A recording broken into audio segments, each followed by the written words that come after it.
Esta semana y las siguientes dos vamos a estar hablando de el tema que viene ahí en la pantalla, el Cordero Pascual. Y en 2 semanas estamos por celebrar, por festejar, por recordar lo que es la Pascua.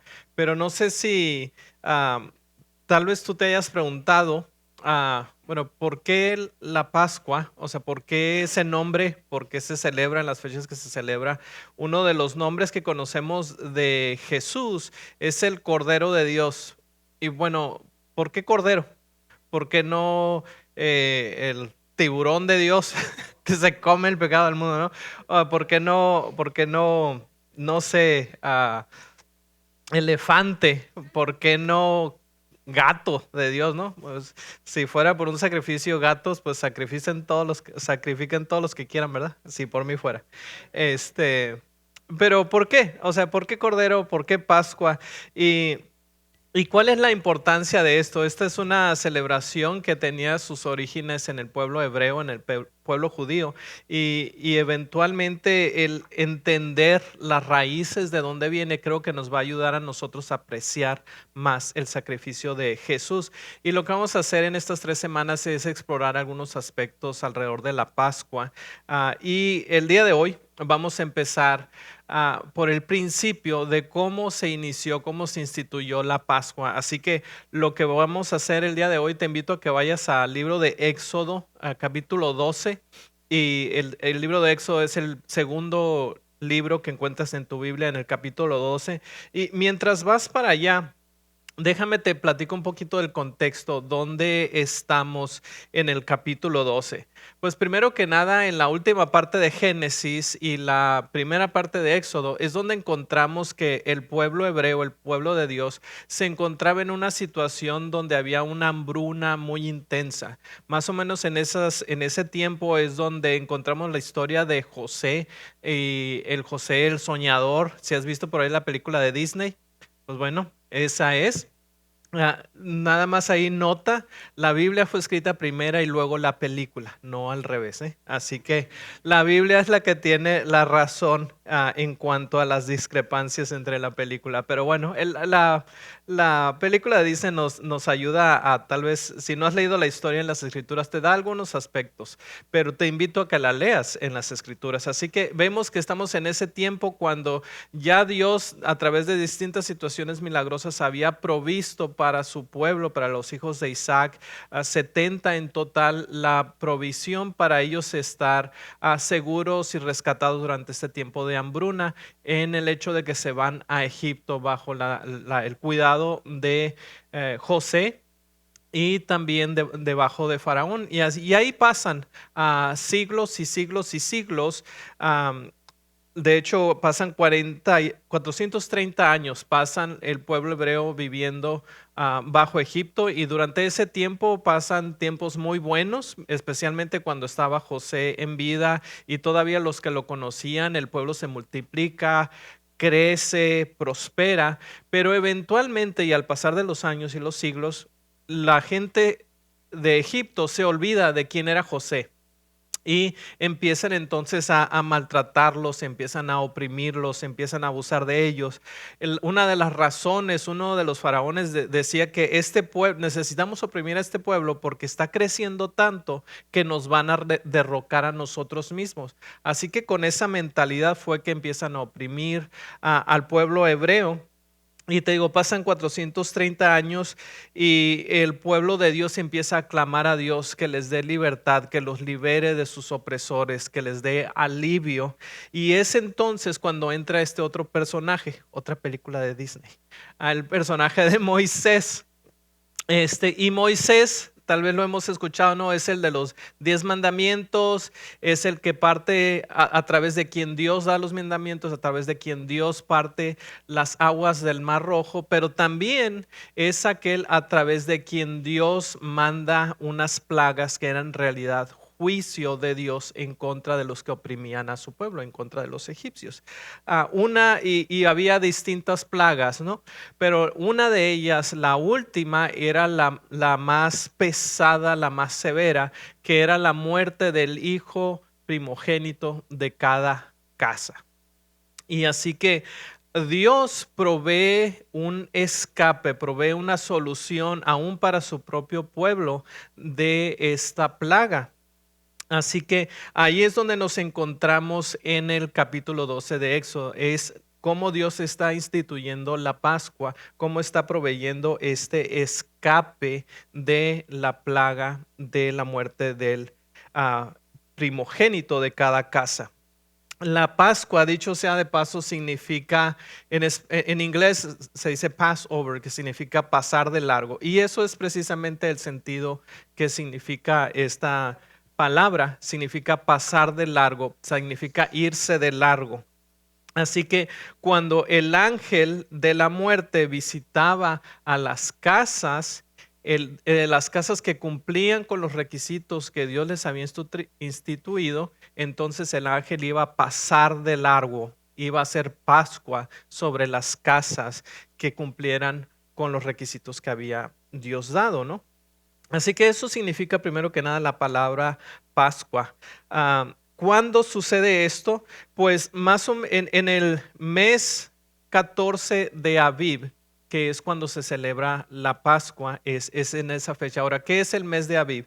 El mes de Aviv viene en el calendario judío, viene siendo más o menos marzo o abril. Cada año varía la fecha porque el calendario judío es distinto al calendario gregoriano, el calendario que tú y yo tenemos. El de nosotros se basa en el sol, el hebreo se basa en estaciones de la luna. Así que por eso a veces, no siempre para nosotros cae la Pascua en el mismo día, ¿no? Pero hay una cosa interesante. El pueblo judío ya tenía un calendario y de hecho esta fecha o este mes no es el principio de su calendario. Así que es importante. El calendario natural de los judíos empieza más o menos en septiembre, octubre. Pero Dios instituye que este mes va a ser el primer mes. Lo que está queriendo decir es que va a ser el mes más importante de todos. Hay unos que lo mencionan como el calendario civil, es en septiembre, octubre, pero en realidad el calendario religioso, el calendario más importante, es el mes, perdón, más importante es este mes, el mes de Aviv. Y en el mes de Aviv, en el día 14, cuando celebramos la Pascua, es donde se instituye que se va a hacer el sacrificio que Dios está por instruir. Así que en el día 14 y a partir de ese día, por 7 días, hay otra celebración que va junta que se llama de los panes sin levadura. ¿Ok? En el mes 14 se hace el sacrificio y a partir de ese día son 7 días donde es la celebración de los panes sin levadura. ¿Ok? ¿Estamos bien hasta ahorita? Muy bien. Entonces, ahora te invito a que leamos en Éxodo 5, Éxodo 12 del 5 al 7, perdón. Éxodo 12 del 5 al 7 dice, el cordero será un macho sin defecto de 1 año. Lo apartarán de entre las ovejas o de entre las cabras y lo guardarán hasta el día 14 del mismo mes. Entonces toda la asamblea de la congregación de Israel lo matará al anochecer. Y ellos tomarán parte de la sangre y la pondrán en los dos postes y en el dintel de las casas donde lo coman. Así que vemos que Dios da instrucciones muy específicas. Primero que nada, aquí en el verso 6 y también lo mencionaba en el verso 3, en el día 10, 4 días antes del 14, iban a seleccionar un cordero que tuviera esas especificaciones. ¿Ok? Así que es lo que hacían. Tomaban ese cordero y se lo llevaban consigo mismos. Este cordero no se quedaba entre el rebaño, los que tuvieran rebaño, o si lo compraban, lo adquirían, ellos lo tenían que tener consigo mismo. En muchos de los casos, quizá la mayoría, lo tenían consigo mismos en su misma casa, otra vez en un corralito ahí pegado a la casa donde lo pudieran estar observando. ¿Por qué? Es importante esto porque lo estaban observando de que no tuviera mancha, que realmente no tuviera ningún tipo de defecto, ningún tipo de enfermedad, sino que fuera un cordero perfecto. A la vez, algo que también causaba esto es que se creaba este enlazo este enlace, este aprecio, esta unión con este corderito, porque lo estabas viendo, lo estabas tocando, lo estabas alimentando, así que te apegabas a él por esos 4 días. Pero a través de ese cordero es como Dios, a través del sacrificio de ese cordero, es como Dios proveería la protección para la familia que vivía en esa casa. También encontramos otras instrucciones de qué tamaño debería ser el cordero. Ahí vemos que debía de ser de 1 año de edad, que quiere decir que estaba en la flor de su vida. También dice que si una casa, un hogar es muy pequeño, entonces deberían juntarse tal vez con su vecino, de manera que fuera lo suficiente, que no sobrara demasiado, pero que no quedara a la gente faltando del alimento a través de ese cordero. Así que deberían de tener, depende a la cantidad de personas que vivían en esa casa. En el versículo 8 al 10 nos instruye un poco de cómo lo deben de preparar y cómo lo deben de consumir. Habla acerca de unas hierbas amargas. Habla acerca de que debe de ser cocinado de manera completa. ah, y más adelante en el verso 11 les dice cómo lo deben de comer. Les está diciendo que lo deben de comer apresuradamente. Deben de estar listos con sus sandalias, con su bastón, básicamente listos para salir corriendo, huyendo en el instante que se les mande. No deberían de estar sentados, comiendo a gusto, relajados. Deberían de hacerlo apresuradamente, es lo que nos dice en el verso 11. Y luego, después de eso, ¿por qué lo deben de comer así apresuradamente? Porque Dios está a punto de ejecutar un juicio sobre el pueblo donde están viviendo.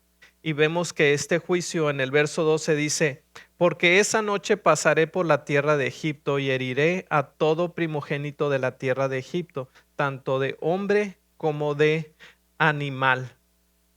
Y en el 13 dice, les será una señal para ustedes en las casas donde estén, y cuando yo vea la sangre, pasaré de largo, haré Pascua. Así ninguna plaga vendrá sobre ustedes para destruirlos cuando yo hiera la tierra de Egipto. Así que vemos que ese corderito que habían criado estos últimos días, con el cual se habían apegado, que tal vez había ese enlace emocional, ese mismo cordero era el que iba a traer, a través de quien Dios iba a traer salvación a esa casa. Una cosa que menciona cuando avanzamos más adelante de los versículos 14 al 20, reitera estas instrucciones porque primero Dios se las da a Moisés y Moisés va y se las da a los líderes del pueblo para que a su vez se la den al pueblo, ¿no?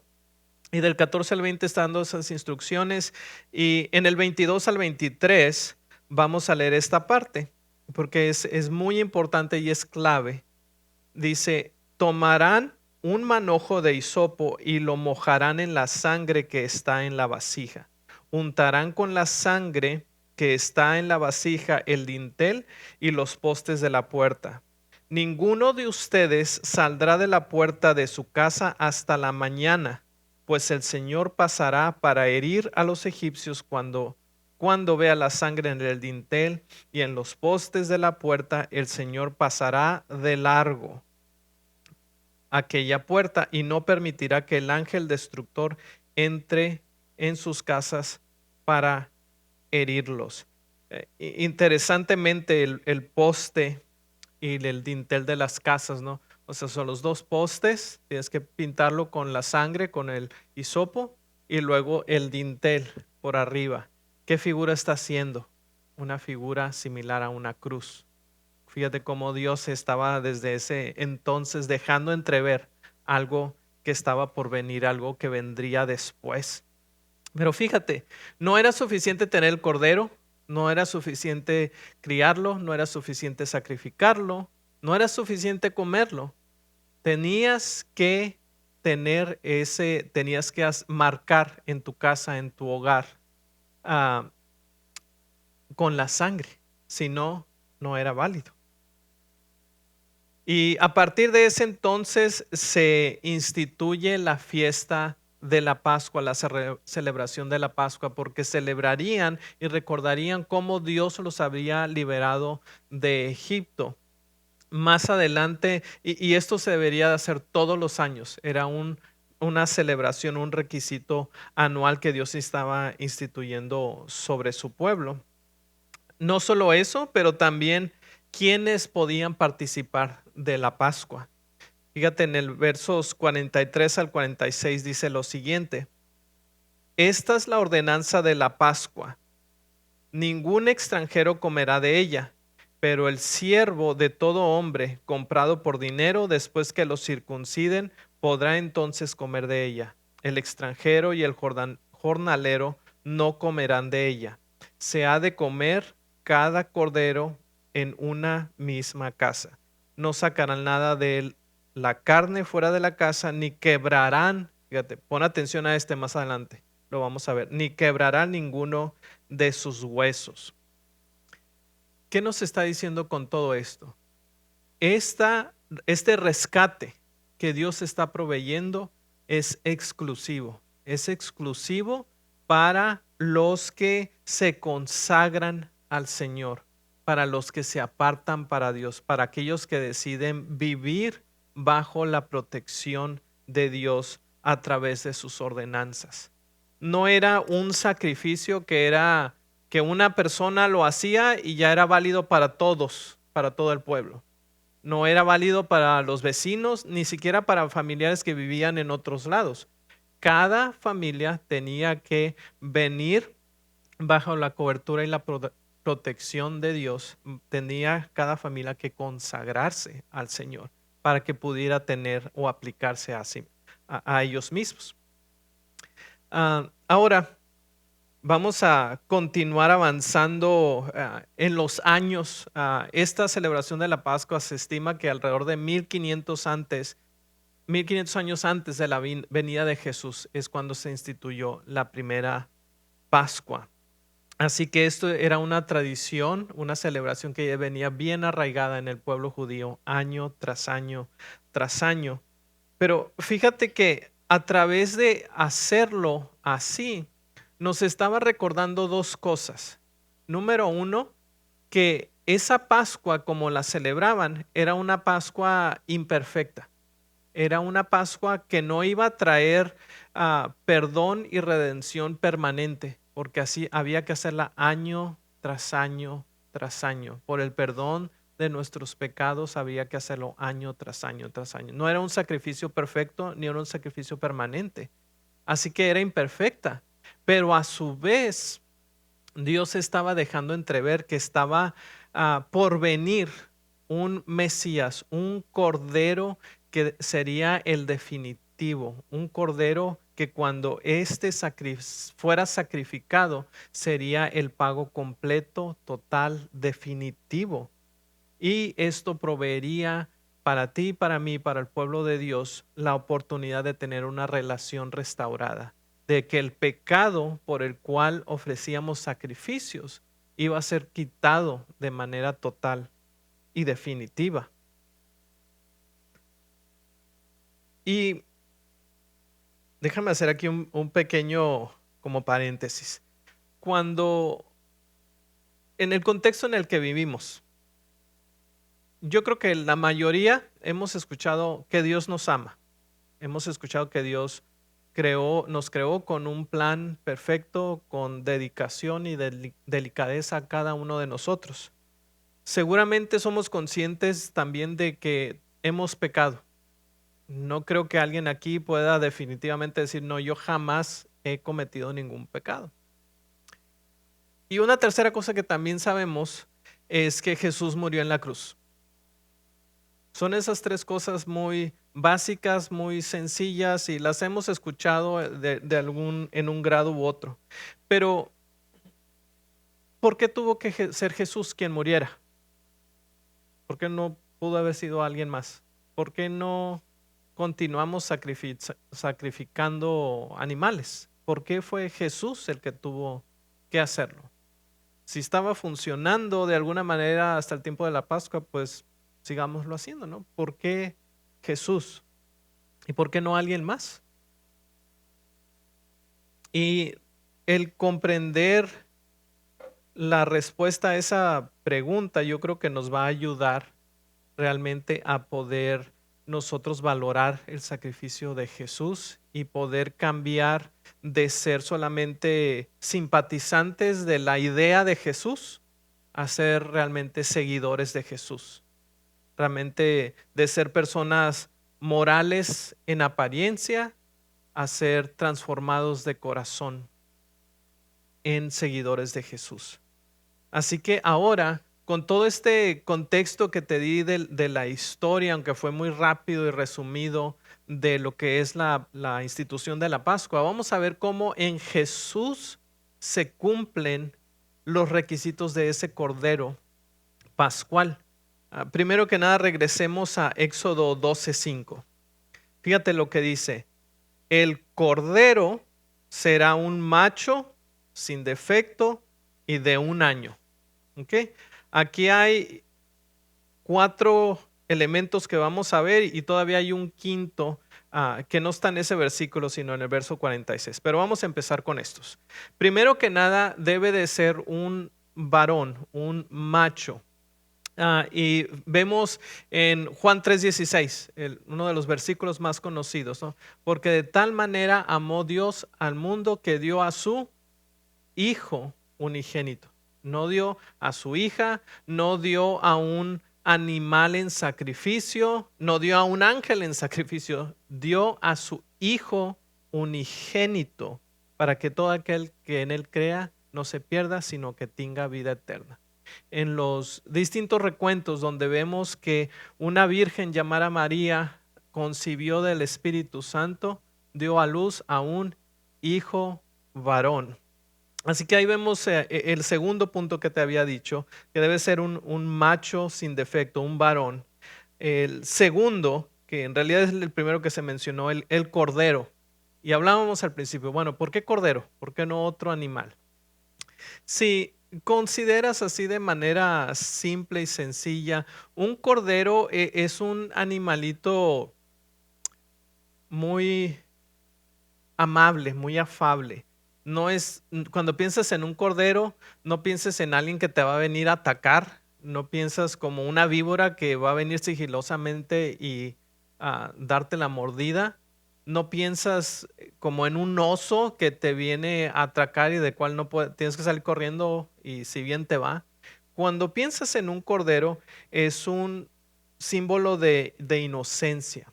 Es un símbolo de pureza, es un animalito con el cual tienes la confianza de estar cerca. Que todas estas son de hecho cualidades que veíamos en Jesús. ¿Te acuerdas cuando te decía al principio que la gente estos 4 días se estaban criando a este corderito, se acariñaban con él, encariñaban con él? Fíjate que Jesús estuvo solamente unos cuantos años en la tierra y unos 3 años aproximadamente con sus discípulos. Ellos se encariñaron con él, desarrollaron ese aprecio, ese apego. Nunca estaban los discípulos temerosos de que de que Jesús fuera a abusar de ellos, de que los fuera a mandar a un lugar ah, donde era peligroso para ellos y que sus vidas iban a estar en peligro. Ellos tenían plena confianza en Jesús. No quiere decir que todo era fácil y sencillo, sino que habían desarrollado esa confianza. Y eso es lo que simboliza un cordero. Pero no solo eso. Jesús, el bautizador, un día estaba bautizando y proclamando el mensaje de Dios, preparando el camino para el Mesías que vendría. Y mientras estaba ahí proclamando, fíjate lo que dice en Juan 1:29, dice: al día siguiente Juan vio a Jesús que venía hacia él y dijo: allí está el Cordero de Dios que quita el pecado del mundo. Y versos más tarde en el 35 y 36, ese no lo tengo en pantalla, pero dice, al día siguiente Juan estaba otra vez con dos de sus discípulos y vio a Jesús que pasaba y dijo, allí está el Cordero de Dios. Fíjate cómo Dios miles de años más tarde tiene cuidado hasta del último detalle y nos deja bien en claro quién es el Cordero de Dios siendo anunciado a través de sus siervos, a través de Juan el Bautizador en esta instancia. Pero ahí llevamos 2 puntos. Ahora el siguiente, Jesús, un cordero sin defecto. Al estar Jesús aquí en la tierra fue tentado en todas las áreas posibles, fue expuesto como ser humano, sin embargo jamás pecó. En primera de Pedro nos da testimonio de esto, dice, sino con su sangre preciosa como un cordero sin tacha y sin mancha, la sangre de Cristo. Y Hebreos 4:15 también nos dice, porque no tenemos un sumo sacerdote que no pueda compadecerse de nuestras flaquezas, sino uno que ha sido tentado en todo como nosotros sin pecado. Así que ahí vemos un cordero sin mancha. En el verso 46 de Éxodo te había mencionado al principio que debería de no tener ninguno de sus huesos quebrados. Dice, se comerá en una misma casa, no llevarán nada de la carne fuera de la casa, ni le quebrarán ningún hueso. ¿Ok? Ahora en Juan 19, cuando Jesús ya está en la cruz, cuando ya había expirado, en ese tiempo, ya en el atardecer, era una práctica común que si las personas en la cruz tardaban mucho en morir, se les quebraban las piernas. ¿Por qué? Porque al estar ahí en la cruz hacen el esfuerzo de levantarse para agarrar aire y poder continuar respirando. Así que se les quebraban las piernas para que no pudieran tener ese alivio de poder continuar con vida. Fíjate lo que dice Juan 19. Dice, los judíos entonces, como era el día de la preparación de la Pascua, a fin de que los cuerpos no se quedaran en la cruz, el día de reposo, porque ese día de reposo era muy solemne, pidieron a Pilato que les quebraran las piernas y se los llevaran. Está hablando de Jesús y los dos condenados que estaban a su lado. Dice, fueron pues los soldados y quebraron las piernas del primero y también las del otro que había sido crucificado con Jesús. Cuando llegaron a Jesús, vieron que ya estaba muerto, no le quebraron las piernas.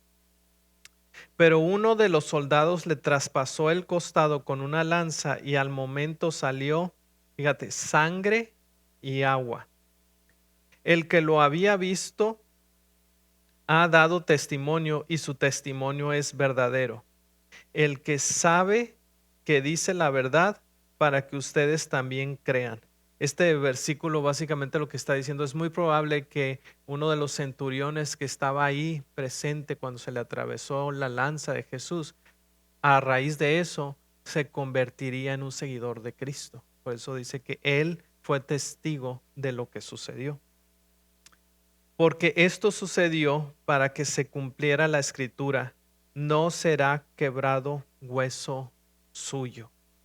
Fíjate cómo Dios, a través de una fiesta, una celebración, que tal vez había caído en ese entonces en desuso, tal vez en religiosidad, solamente en rutina, Dios había tenido cuidado de cada detalle y estaba dejándonos entrever cómo vendría el rescate y la solución para nuestro pecado a través de la persona de Jesús.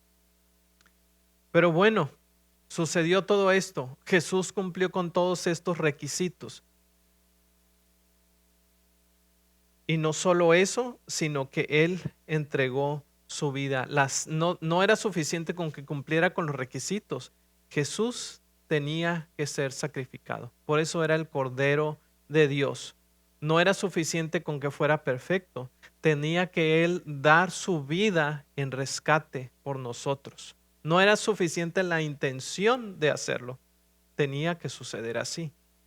Hebreos 9:19 dice, entró al lugar santísimo una vez y para siempre, no por medio de la sangre de machos cabríos y de becerros, sino por medio de su propia sangre, obteniendo redención eterna. ¿Recuerdan? Los sacrificios de los animales duraban un tiempo limitado. La sangre de Jesús, el Cordero de Dios, no tiene límite de duración. Nos ofrece una redención eterna. En Isaías 53, del 4 al 6, fíjate lo que dice. Ciertamente Él llevó nuestras enfermedades y cargó con nuestros dolores. Con todo, nosotros lo tuvimos por azotado, por herido de Dios y afligido. Pero Él fue herido por nuestras transgresiones, molido por nuestras iniquidades. El castigo de nuestra paz cayó sobre Él y por sus heridas hemos sido sanados. Todos nosotros nos escarriamos como ovejas, nos apartamos cada cual por su camino. Pero fíjate, el Señor hizo que cayera sobre él la iniquidad de todos nosotros. Fíjate que no fuimos tú y yo los que colgamos a Jesús en la cruz. No fueron los soldados romanos, no fueron las mentiras y las tergiversaciones de los judíos. Fue Dios mismo que impuso el pecado nuestro sobre Jesús.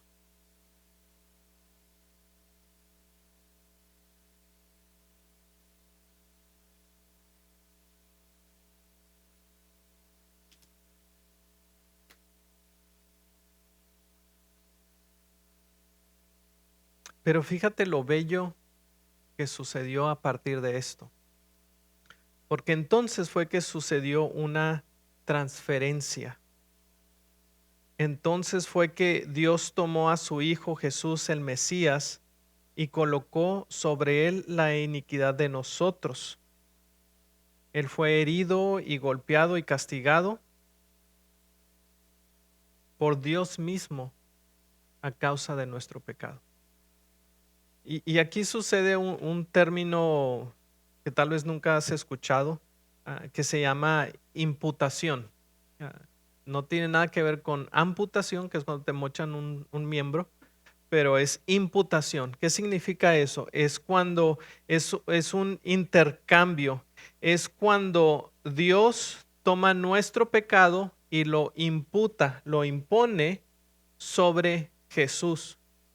Pero al mismo tiempo, Dios toma la justicia de Jesús y la imputa, la impone sobre nosotros.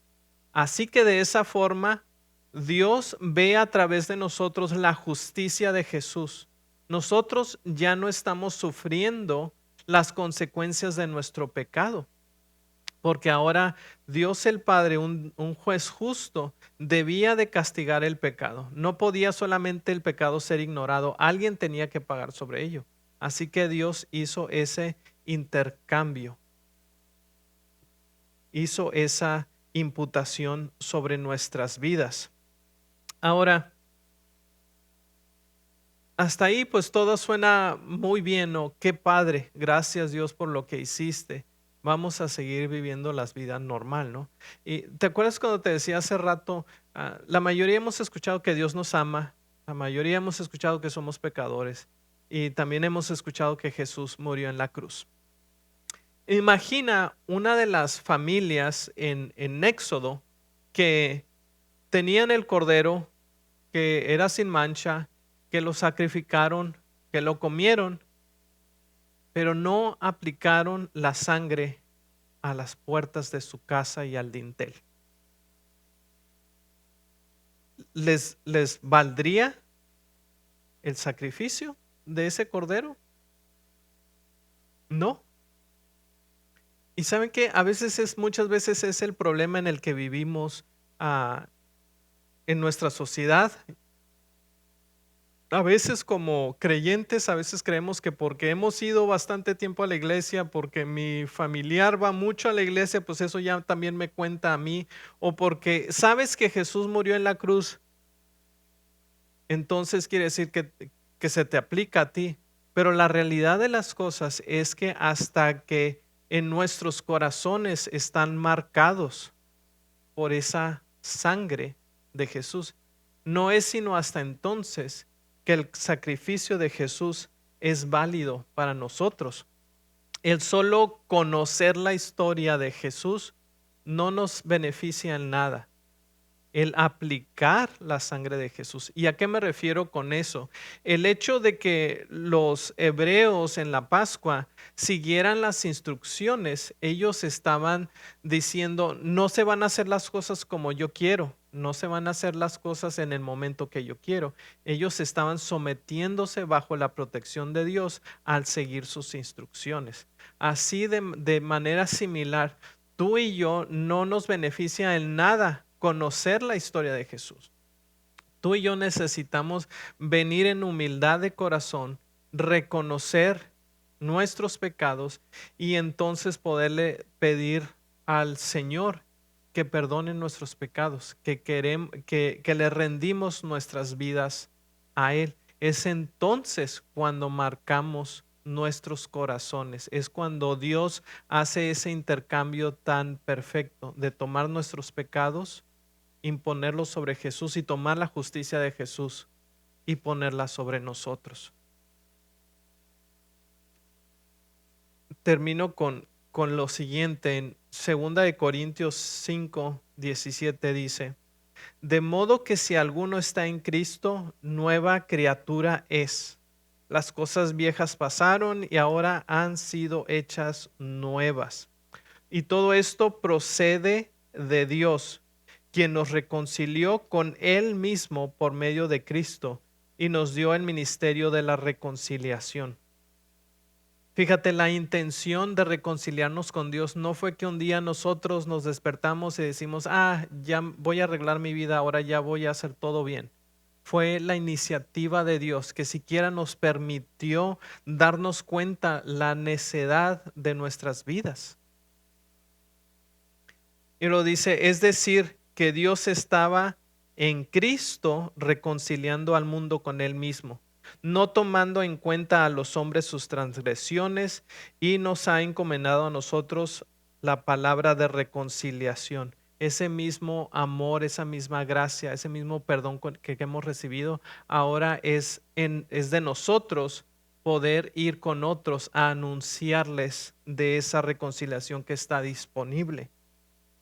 Por tanto, somos embajadores de Cristo, como si Dios rogara por medio de nosotros. En nombre de Cristo, les rogamos, reconcíliense con Dios. Al que no conoció pecado, lo hizo pecado por nosotros, para que fuéramos hechos justicia de Dios. Así que ahí lo vemos, mis amados. La celebración de la Pascua no es solamente otra celebración más. Debería honestamente ser la celebración más importante del año. No tengo nada en contra de Navidad, pero Navidad no es la celebración más importante. La celebración más importante es la Pascua. No tengo nada en contra de Año Nuevo, pero la Pascua para nosotros que hemos sido redimidos por Jesús, esta debería ser la celebración más importante del año. Así que espero que esto te haya sido de ánimo, que te ayude a valorar, a entender un poco más de por qué Jesús es el Cordero de Dios. Porque esto que se escribió en el Antiguo Testamento, cómo tiene valor y validez aún en el día de hoy, no para seguir reglamentos y poder ganarnos el favor de Dios, sino para entender y apreciar más el extremo hasta donde Dios llegó a ir para poder entonces liarnos con Él mismo. Sí, vamos a orar. Señor Jesús, aun como el canto decía hace unos minutos, te damos gracias. Te damos gracias por la sangre. Te damos gracias por lo que has hecho por nosotros. Te damos gracias por el precioso Cordero de Dios. Te damos gracias porque instituiste la Pascua para restaurar nuestra relación rota para contigo. Te damos gracias, Señor, porque has quitado de en medio de nosotros esa barrera de pecado, la enemistad en la cual nos enfrascábamos. La quitaste de una vez y para siempre a través de la sangre del Cordero Pascual.